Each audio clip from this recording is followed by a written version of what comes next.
Shalom, shalom, peuple de Dieu. Bienvenue encore une fois dans votre émission préférée, votre émission de tous les temps, Jeunesse, lève-toi. L'émission là où l'Éternel est l'ami de la jeunesse. Voilà, aujourd'hui nous sommes encore là, de nouveau, pour un nouveau thème. Comme chaque semaine, nous venons toujours avec un nouveau thème. On vous propose des enseignements, des messages que Dieu nous met à cœur, avec des invités que nous recevons pour vous. Et aujourd'hui, qu'est-ce qu'on va parler? On va parler de l'intimité avec Dieu. Hein. Est-ce que tu connais l'intimité, toi? Avec Dieu? L'intimité, comment? Est-ce que Dieu te connaît d'abord? Mais bien sûr qu'il me connaît. Mais bien sûr qu'il me connaît. Mon nom est déjà inscrit dans les livres de la vie. Ah bon? Oui, mais je ne veux pas aller plus loin parce que sinon, on risque de... je ne sais quoi. On va parler de l'intimité aujourd'hui. Exact, intimité avec Dieu. Quelque chose d'assez important. Exactement. Connaître la face de Dieu. Oui, voilà pourquoi on va recevoir pour vous aujourd'hui une sœur que Dieu a choisie aujourd'hui, qui a été choisie, son nom a été désigné parmi la liste de tous les noms qui existent sur la planète Terre. Parmi la liste de tous les co-héritières, de tous les princesses dans le Seigneur. Exactement. Pour répondre à cette invitation. À cette invitation pour nous parler de l'intimité avec Dieu. Nous croyons et nous avons la foi qu'elle répondra à nos questions. Comme ça, nous allons connaître un peu plus de détails sur l'intimité. D'abord, bonsoir ma soeur. Bonsoir frère, bonsoir ma soeur. Est-ce qu'on peut prier quelques instants? Bien sûr que oui, on va prier. Éternel Dieu, nous te bénissons, nous te rendons grâce pour ce moment. Seigneur de grâce, je sais que Seigneur, ta main et ta grâce est au-dessus de tout et est avec nous, éternel Dieu. Père, nous te confions, nous te remettons ce moment, Seigneur, car Seigneur, le frère et la sœur m'ont invité ta parole, Seigneur. Viens et règne, Seigneur, guide nos mots, guide nos pensées, éternel Dieu. Parle-nous, enseigne-nous, Père de gloire, et nous renversons toute forteresse, Père de gloire, dans le nom puissant de Jésus. Nous avons ainsi prié. Amen. Amen. Amen. Rebonsoir. Rebonsoir. Comment allez-vous? Ça va bien par la grâce de Dieu. D'abord, c'est qui la sœur Véronique? Bon, la sœur Véronique est, comme vous avez dit, co-héritier du Seigneur. Et je suis interprète. La princesse. Je suis interprète et je suis dans le département de la jeunesse de mon église, Agneau de Dieu, qui est Herstal. D'accord. Et aujourd'hui, nous allons parler de l'intimité avec Dieu, comme nous l'avons dit tout à l'heure. D'abord, avant de commencer, comment définirez-vous le mot intimité? Voilà, justement, j'ai pris le temps d'aller voir un peu Larousse. Qu'est-ce que nous dit Larousse? J'ai pris note, donc j'ai noté. Donc voilà, déjà le mot intime, selon Larousse, il est traduit qui est contenu au plus profond d'un être, qui est tout à fait privé et généralement tenu caché aux autres. Ça, c'est le mot intime. Et le mot intimité, caractère intime et profond, c'est qui est intérieur et secret. Donc, ça veut dire qu'on rentre dans la chambre, on ferme la porte. Donc, on entre dans l'intimité de la personne. On entre et c'est que les autres ne connaissent pas, mais nous entrons dans son intimité, dans ce qui est contenu, dans ce qui est caché dans la personne. Nous connaissons une personne d'autre que les autres ne connaissent pas. Et maintenant, si on prend l'intimité avec Dieu, cela peut symboliser à quoi par rapport à cette définition? À cette définition, je connais un autre Dieu, justement, que les autres ne connaissent pas encore. J'ai en face de moi, pas seulement Jésus-Christ, mais j'ai en face de moi Jéhovah Rapha, j'ai en face de moi Jéhovah Nissi. Je vais au-delà de ce que les autres ont, de ce que les autres connaissent du Seigneur. Moi, je suis vraiment dans son intimité. Donc, je peux prendre l'exemple d'une femme et d'un homme. Vous pouvez voir un homme qui a peut-être une tache quelque part, mais ce n'est pas tout le monde qui est au courant de ça. Mais sa femme, elle sait que son mari, quelque part, là, il a une tache noire. Parce que dans leur intimité, la femme voit ça. Mais ce n'est pas tout le monde qui a cette opportunité de le voir. Donc, on peut dire que l'intimité avec Dieu, c'est connaître Dieu dans sa dimension, dans sa profondeur, dans sa grandeur. Dans le secret. Dans le secret. Là où personne ne peut connaître Dieu. Dans un point où... De connaître une facette que personne ne connaît. Voilà, une autre facette du Seigneur que personne ne connaît. Et quel est l'atout principal d'un homme ou d'une femme qui vit dans l'intimité avec Dieu? Quel est l'élément principal, vraiment l'atout, l'avantage numéro 1 d'une personne qui connaît Dieu dans son intimité? Que ça soit dans les spirituels ou dans les physiques.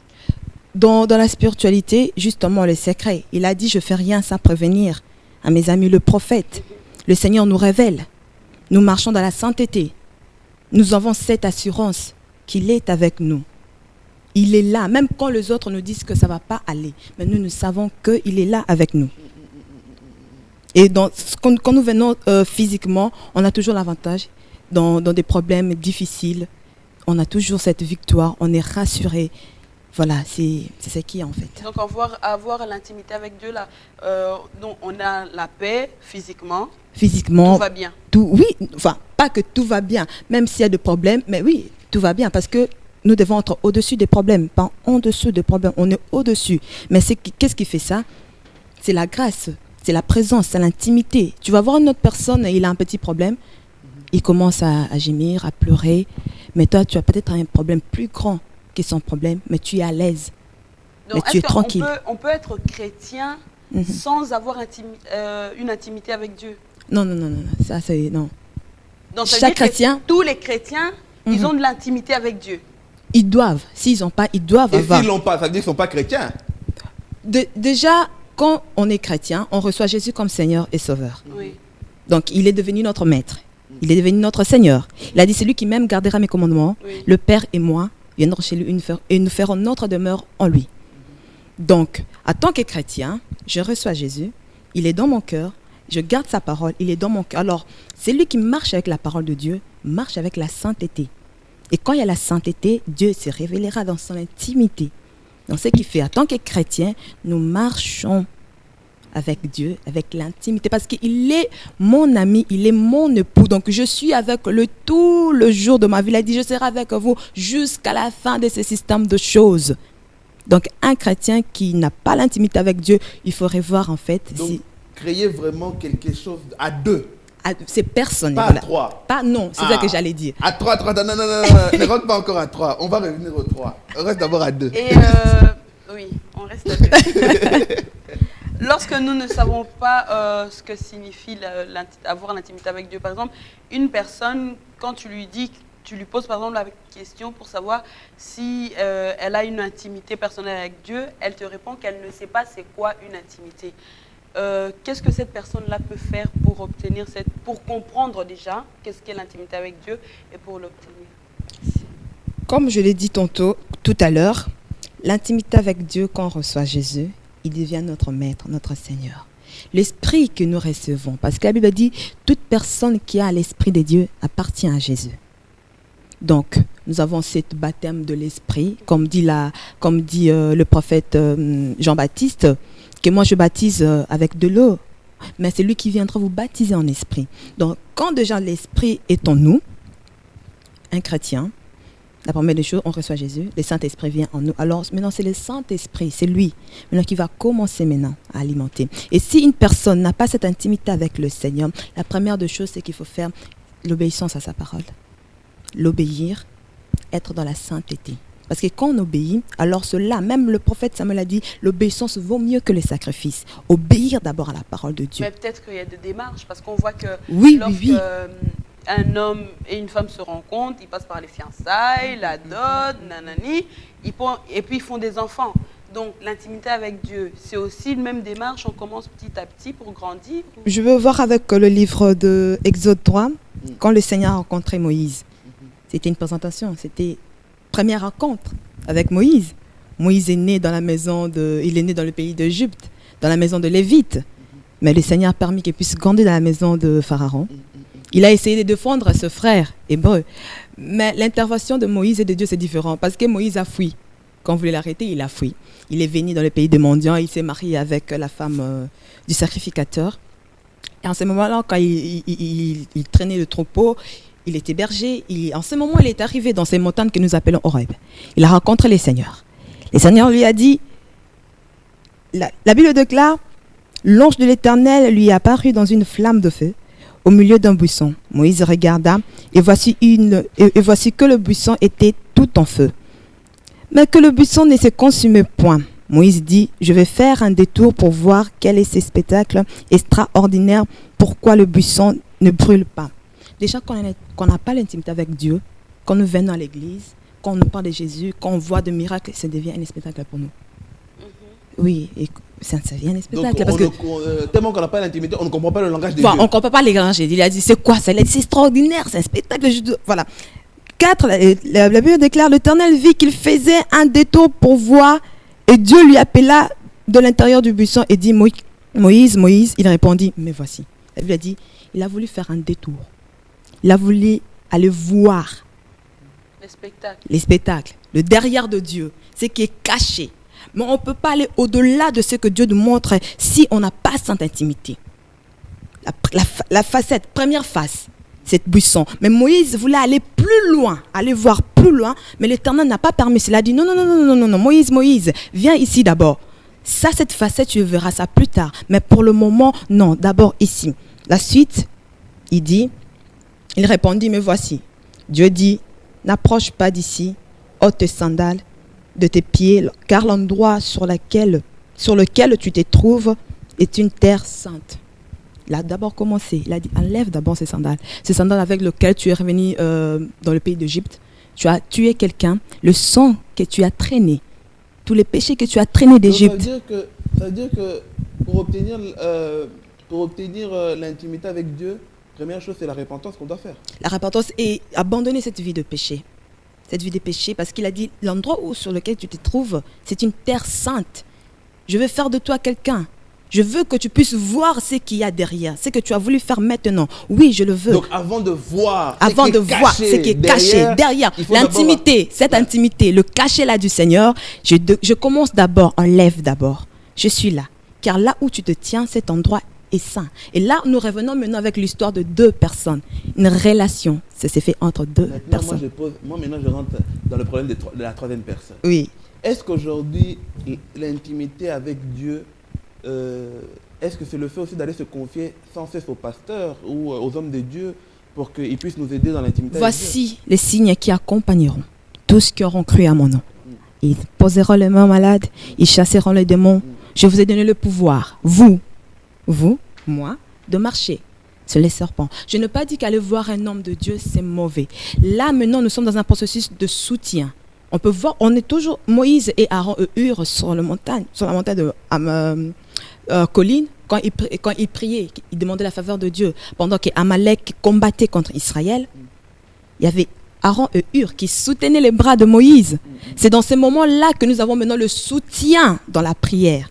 Nous avons le soutien dans mon problème, j'ai besoin de mon frère, j'ai besoin de ma sœur. C'est en ce moment-là, ce n'est pas mauvais.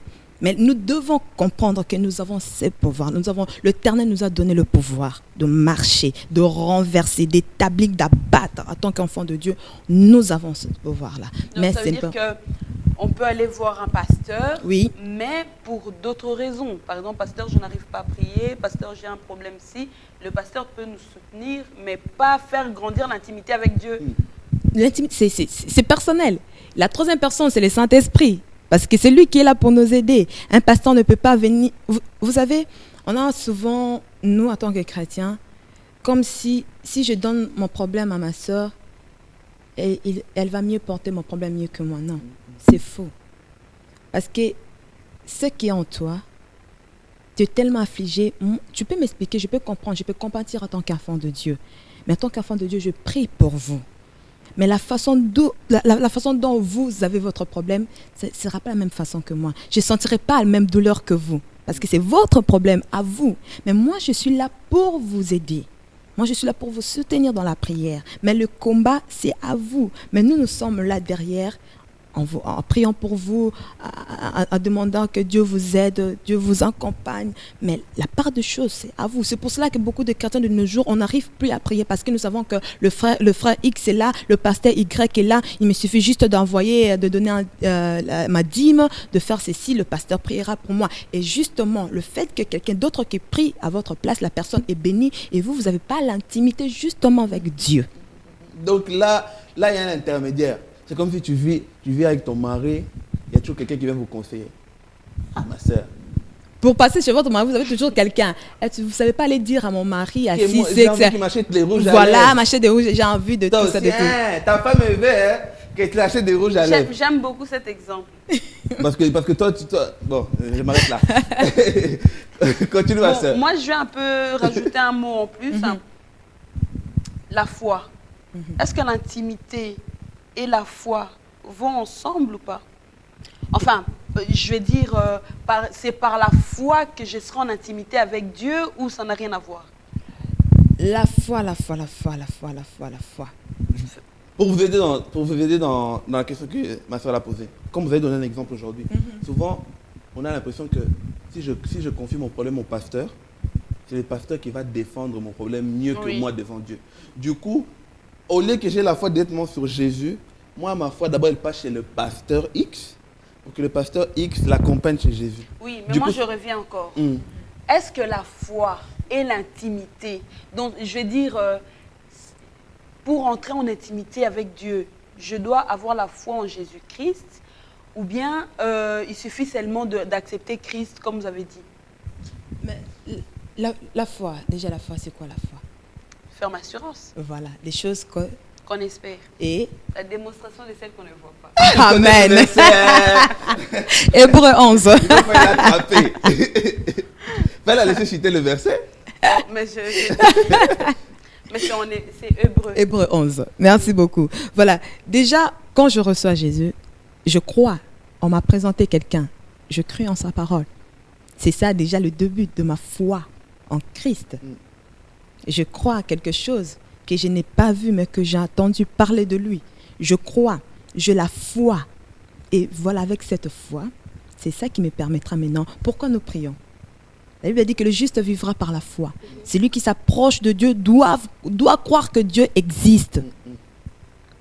Qu'est-ce qui m'éprouve tout cela? Je suis enfant de Dieu, je suis chrétienne, mais je n'ai pas la foi. Il y a un problème.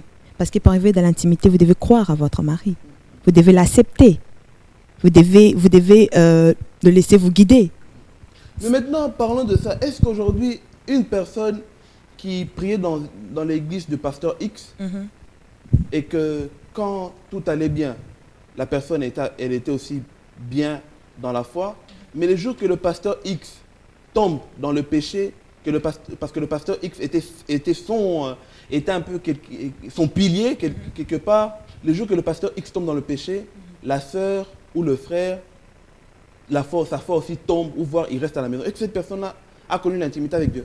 Non, je ne pense pas, parce que la Bible déclare, il a dit, quand Jésus est ressuscité, il a vu ses disciples, il a dit que vos cœurs ne se troublent point. Croyez en Dieu et croyez en moi. Il n'a pas dit que vos cœurs ne se troublent point, croyez à l'apôtre Pierre. Non, il a dit, non, que vos cœurs ne se troublent point. Croyez en Dieu et croyez en moi, à personne d'autre. Donc même si le pasteur X est tombé, c'est là maintenant qui fait que j'ai connu le pasteur j'ai connu le Dieu de mon pasteur X. Je n'ai pas connu mon Dieu personnel. Donc ce qui fait que quand le pasteur tombe, je tombe avec lui. Quand le pasteur chute, je chute avec lui. Donc tu n'as jamais connu l'intimité avec Dieu. Voilà, tu n'as jamais connu l'intimité avec Dieu. C'est ça que quand il s'est présenté à Abraham, il a dit, tu quitteras la maison de ton père. Je rendrai ton nom grand, je te ferai de toi père de nation. Abraham aujourd'hui est père de la foi. Mais il s'est encore manifesté à Isaac. Il a dit, ce que j'avais dit à ton père Abraham, c'est ça que je te l'ai dit, je te bénirai, je rendrai ton nom grand. Il n'a pas fini là, il a rencontré encore Jacob. Il a continué avec Joseph. Il n'a pas fini là. Joseph est parti dans le pays d'Égypte. Il est devenu roi. Il est devenu tout ce qu'il est devenu. Et après, Dieu s'est manifesté encore à Moïse, ici au Mont Horeb. Il a dit, je suis le Dieu de ton père, le Dieu d'Abraham, le Dieu d'Isaac, le Dieu de Jacob. Pourquoi aujourd'hui, nous les enfants de Dieu, on n'arrive plus à vivre ces belles expériences-là? Nos foi dépendent des gens. Nos foi dépendent de l'affermissement de pasteur X et de pasteur Y. On n'a plus cette foi-là vraiment fixée sur la personne de Jésus. Pourquoi? Parce que je peux dire qu'il y a beaucoup de gens non. Je pense que les gens sont attachés justement. Les gens viennent à l'église sans connaître le Dieu dans lequel ils se lèvent dimanche matin. Ils se lavent, ils se maquillent pour venir à l'église. Si maintenant ça devient la coutume, une habitude. Mais on est déjà sorti de ces systèmes. Depuis que Jésus-Christ est venu, il a marché avec des disciples, il est mort à la croix. Nous ne sommes plus dans ces systèmes. J'ai dit et je répète, dit, je viendrai, mon Père et moi, nous allons faire notre demeure en toi. Dans ton cœur sera ma maison. C'est moi qui va me commencer à te diriger. Et maintenant, nous avons cette habitude, on doit aller à l'église parce que le pasteur, comme ça, le pasteur, c'est bien de croire aux hommes de Dieu. Mais celui qui n'a pas l'Esprit de Dieu, n'importe quel pasteur peut te dire des choses qui ne sont pas marquées dans la Bible. Tu dis oui et amen. Amen. Parce que tu n'as pas eu le temps de connaître ton Dieu. Non, ça veut dire que nous, on ne connaît pas la valeur de Dieu, en fait. Ça veut dire que je peux me dire que je vais à l'église. Aujourd'hui, je vais aller à l'église. Sinon, si je ne veux pas, pasteur va m'appeler pour savoir pourquoi je suis pas Il y a beaucoup aussi, voilà, il y a aussi de cas comme ça. Mais quelqu'un qui a l'intimité avec Dieu, même si le pasteur t'appelle ce jour-là, tu n'étais pas là, tu vas répondre en disant que non, pasteur, j'ai un petit empêchement, je ne suis pas venu parce que... Mais quand tu dis, j'y vais pour le pasteur, et si le pasteur n'est pas là, qu'est-ce que le pasteur t'apporte? Le pasteur, oui, il est là pour nous. Ils sont là. Dieu les a mis, Dieu les a placés pour nous enseigner. Ils sont là. Nous avons 5 ministères. Ce n'est pas pour rien que Dieu a laissé tous ces ministères sur terre avec nous. Mais le problème est que nous devons connaître notre Dieu à nous. Mon Dieu à moi. Avant qu'il soit le Dieu de la sœur, avant qu'il soit le Dieu de mon frère, il est d'abord mon Dieu. Donc, ce qui fait que moi, quand j'arrive, je te présente mon Dieu à moi. Avant que toi, tu puisses me présenter ton Dieu. Moi, je te présente d'abord mon Dieu à moi. Mais si je prends un peu le contraire de ce que le frère avait dit, comme quoi si le pasteur tombe, le fidèle aussi ne va plus à l'église parce que le pasteur est tombé. Mais ça ne peut pas exister que, par exemple, Dieu me dit, pour être en intimité avec lui, il faut que je reste un peu à la maison pendant 1 an, m'enfermer, prier seul, pour faire grandir un peu autrement l'intimité avec lui. Ça ne peut pas être possible. Que par exemple, je ne pars plus à l'église parce que le pasteur est tombé ou bien le pasteur a fait quelque chose ou bien je n'ai plus envie. Mais c'est juste parce qu'il faut que je m'enferme pour moi-même. Oui. Pour toi-même. Oui. Ça ne peut pas être possible. Être possible, là, Dieu va se contredire alors de sa parole. C'est-à-dire parce que nous sommes le temple de Dieu. Nous sommes bien sûr son église. Dans l'édifice, la communion fraternelle, la communion, le feu que nous allumons ensemble. Le feu que vous apportez, le feu que le frère apporte, le feu que moi j'apporte. L'église, Dieu n'a pas banni l'église. Dieu n'a pas dit, voilà, vu que vos corps, il était mon temple, alors que chacun reste chez soi, et tout le monde allez à la maison, restez 20 ans chez vous. Non. Non. Parce que quand nous prions ensemble, il y a une force. Nous rassemblons notre force dans le Seigneur. Nous prions. C'est pour ça qu'il a dit aux disciples, ne partez pas loin, restez là. La Bible dit que le Saint-Esprit était descendu. Pourquoi? Il pouvait dire, toi, Jean, va retourner voir ta femme, comme tu l'avais quand même laissé pendant un bon moment. Et ton Saint-Esprit viendra te rejoindre là-bas. Toi aussi, Marie Magdala, retourne aussi. Toi aussi, le Saint-Esprit descendra là-bas. Donc, chacun son coin. Non, Dieu est un Dieu qui nous rassemble, est un Dieu d'unité. Que Dieu soit loué. Mais moi, je reviens encore sur dans la foi. Quelles sont les conséquences qu'une personne peut avoir lorsque sa foi n'est pas attachée à Christ? Par exemple, je compte plus sur mon pasteur que sur Jésus lui-même. Quelles sont les conséquences que je risque d'avoir? Si vous avez plus la foi à Jésus, si votre foi est faible. Non, si ma foi est plus attachée à l'homme qu'à Dieu lui-même. Qu'à Jésus. Mais là, c'est évident. Au lieu de crier à Jésus, vous criez à l'homme.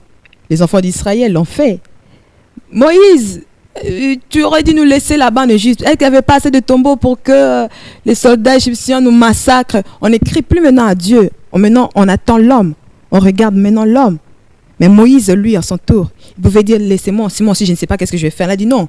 Il a levé ses yeux, il a dit, Seigneur, tu m'en veux envoyer, libérer ce peuple. Alors, il a dit non, gardez silence. Les Égyptiens que vous voyez là, vous ne les reverrez plus jamais. Pourquoi? Là, on voit vraiment 2 personnes différentes. Une personne qui a rencontré le Seigneur, qui a été sanctifié, il a mis son foi à Jésus, la réaction est différente.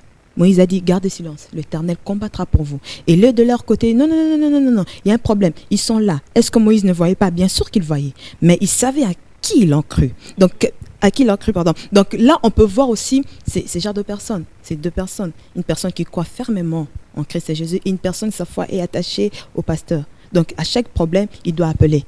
Pasteur, il y a ceci. Pasteur, je dois vous voir. Pasteur, je suis comme ça. Pasteur, j'ai fait ça. Et à un moment donné, le pasteur, c'est une personne.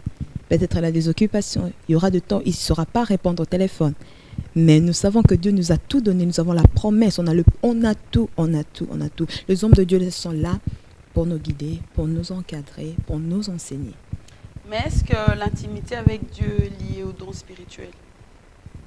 Le don Donc, spirituel. ça veut dire que j'ai des dons de guérison, les dons des miracles parce que je suis en intimité avec Dieu. Donc, si je ne suis pas en intimité, je n'ai pas tout Est-ce ça. que le fait que je parle en langue, que je fasse tomber les gens, Oui. que je prie pour tout le monde, fait de moi un intime avec Dieu? Nous devons savoir déjà que l'esprit, quand il arrive, il a ses dons. Les 9 dons que nous parle le livre de Galates. Donc, il y a déjà ces dons-là de l'esprit et nous avons ces dons que nous naissons avec. C'est quelque chose que nous avons reçu gratuitement du Seigneur. Nous naissons avec. Je peux voir Moïse. La Bible a dit qu'il faisait paître le troupeau de son beau-père Jéthro. C'est juste l'image de ce qui allait se passer dans sa vie. Paître le peuple de Dieu, ramener le peuple de Dieu dans le désert. Mais physiquement, c'était des troupeaux. Mais dans le langage de Dieu, dans le plan de Dieu, ce n'était pas des troupeaux. C'était le peuple d'Israël qui devait conduire. Donc nous naissons avec nos dons. Nous avons ces dons en nous. Mais à un moment donné, il y a quelque chose qui va venir décliquer ça. Là, il a dit à Jérémie, je te connaissais même avant que tu sois formé. Et je t'avais déjà établi. Donc ça veut dire qu'il y a des personnes qui ont peut-être le don, mais qui ne vivent pas dans l'intimité avec Dieu. Voilà. Oui, mais ça veut dire aussi vu qu'on est né avec nos dons, les gris et les je ne sais quoi les gens font là, les féticheurs là, c'est aussi un don qu'ils sont nés avec. Il y a des gens qui ont réussi ce don, mais que le diable a mal utilisé. Ce sont des dons venant de Dieu, mais que le diable maintenant a pris, qui a détourné, il a façonné à sa manière. Et les fruits de l'esprit, on le reçoit quand on est en intimité avec Dieu, ou bien on peut avoir la patience naturellement, la douceur, la bonté, la bienveillance, tout. Mais justement, naturellement, c'est ça que nous appelons de Dieu. Vous allez voir peut-être quelqu'un, il a ses dons de guérison. Il va vous dire, moi j'ai quelque chose. Bon, l'ennemi aussi peut donner parce qu'il est aussi puissant, enfin, comme il veut, comme il le sent, il est aussi puissant. Mais l'Éternel est tout puissant. Vous allez voir que quelqu'un vous dira, oui, voilà, moi j'ai eu ces dons, mais il y a d'autres qui viennent de l'Éternel. Mais que le diable étouffe, que le diable empêche, que le diable a pris, il a fait n'importe quoi avec pour ne pas que la gloire soit rendue à Dieu. Donc, le fruit de l'esprit, nous le recevons quand on reçoit Jésus, quand nous marchons petit à petit. Il a dit dans sa part dans le livre de Jean, il a dit, moi je suis le cep, mon père est le vigneron, et vous êtes les serments qui portera plus de fruits, qui aura de fruits, il en portera encore plus. Donc c'est 1 fruit, 2 fruits, 3, et nous continuons toujours à en porter dans le Seigneur. On va manger des fruits, des fruits de l'esprit. Et en fait, qu'est-ce que ça nous rapporte de chercher et de vivre dans l'intimité avec Dieu? Ça nous apporte quoi en fait de vivre dans l'intimité avec Dieu? Justement d'avoir cette ferme assurance, cette foi, de connaître un Dieu que les autres justement ne connaissent pas, avoir l'avantage d'avoir un Dieu magnifique, extra. Quand tu parles de ton Dieu, une personne va dire, il n'est pas là que ça ni la bonne de la paix bizarni. Parce que vous avez pas le même Dieu. Exact. Lui, il adore un Dieu de dimanche chaque jour, chaque dimanche. Mais non, vous adorez plus un Dieu seulement de dimanche, de tout le jour, de votre existence sur terre, pas seulement le dimanche. Vous avez le temps, peut-être pendant la nuit, vous vous réveillez. Vous commencez à méditer, à adorer Dieu. Peut-être lui, il attend que dimanche de venir à l'église ou mercredi à l'intercession de 18h à 20h. Mais par contre, peut-être pas vous, peut-être quand vous êtes au travail. Si tu es là, au plus profond de votre être, Seigneur, je t'ai béni, Seigneur, je t'ai loué.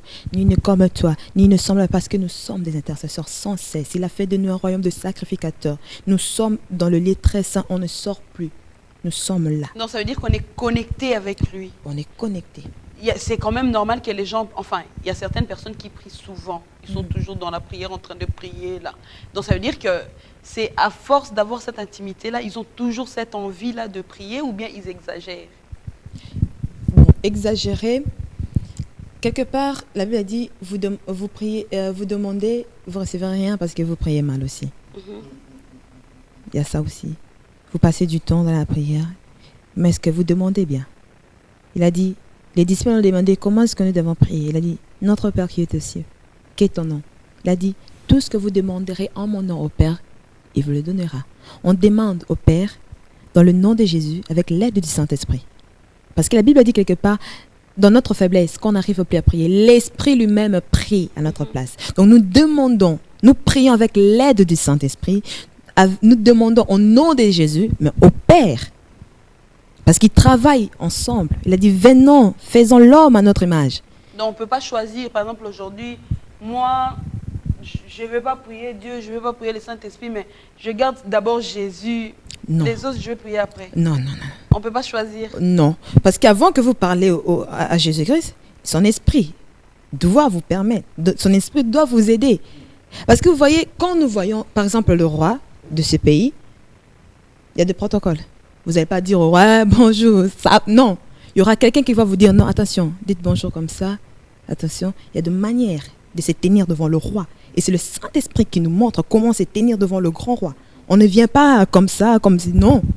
Non, il y a de manières. Le Saint-Esprit nous apprend parce que lui, il est en Dieu. Il a bien dit, il sonde même la profondeur de Dieu. Donc, il sait comment ça se passe dans le ciel. Il connaît le protocole de Dieu. Donc, je ne peux pas m'approcher. Zambé, non, il y a de manières. Il m'amène doucement. Il va me commencer. Prends le livre de Psaume. Tu commences à lire. Il y a deux paroles qui sortent. On ne peut pas prier en criant. Par exemple, aujourd'hui, je crie n'importe comment. Non. Si l'esprit vous pousse à crier, il y a un moment donné, on s'oublie. Quand tu ouvres les yeux, tu dis, c'est ça Kindawa. Parce que ton esprit, voilà, tu étais tellement connecté, tu es parti, tu as même oublié l'endroit dans lequel tu étais. Donc c'est l'esprit. Si peut-être un jour, il va être calme. Donc l'intimité, c'est être dirigé par l'esprit et connaître Dieu dans sa profondeur. Peut-être certaines choses aujourd'hui, vous aurez peut-être l'impression que c'est peut-être trop spirituel pour vous. Peut-être vous comprenez certaines choses pour rentrer dans la dimension, dans la sainteté avec Dieu. Et aujourd'hui, si le peuple de Dieu peut comprendre certaines choses, qu'est-ce que cela nous rapporte de vivre et d'abord de chercher et de vivre dans l'intimité avec Dieu? De chercher de vivre en intimité avec Dieu. Qu'est-ce que cela nous rapporte en plus, que peut-être d'autres chrétiens ne connaissent pas ou d'autres chrétiens ne l'ont jamais expérimenté? Déjà,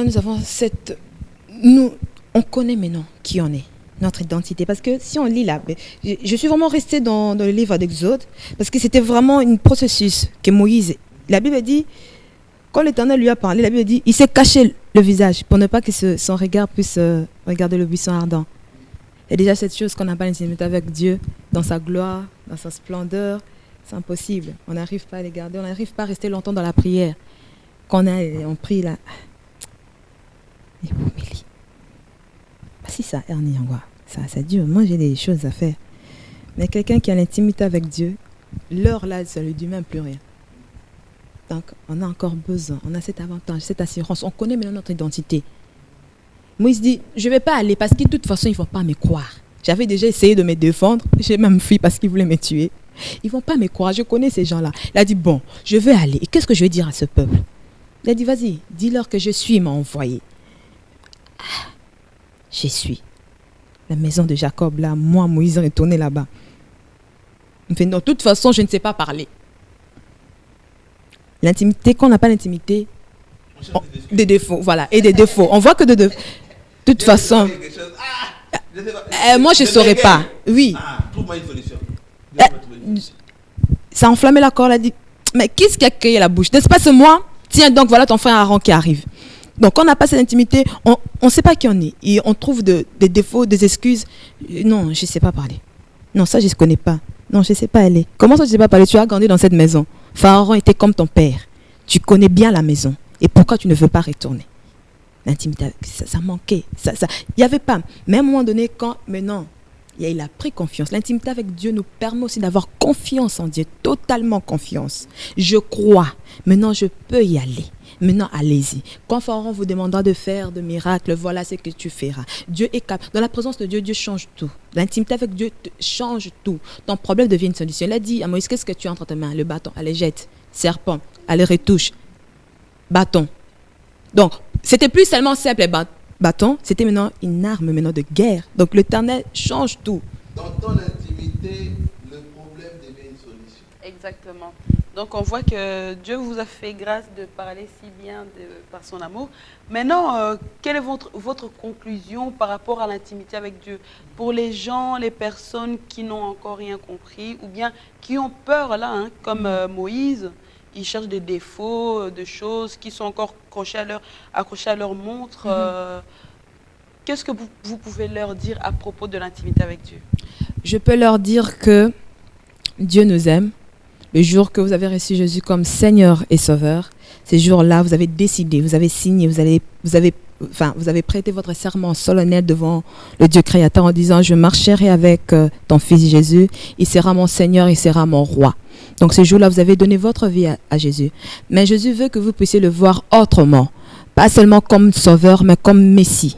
Pas seulement comme Messie, mais comme Seigneur. Pas seulement comme Seigneur, mais comme Roi. Pas seulement comme Roi, mais comme Emmanuel. Pas seulement comme Emmanuel, mais comme Shama. L'Éternel veut que vous puissiez le connaître dans toute sa grandeur, profondeur, dans tous ses noms.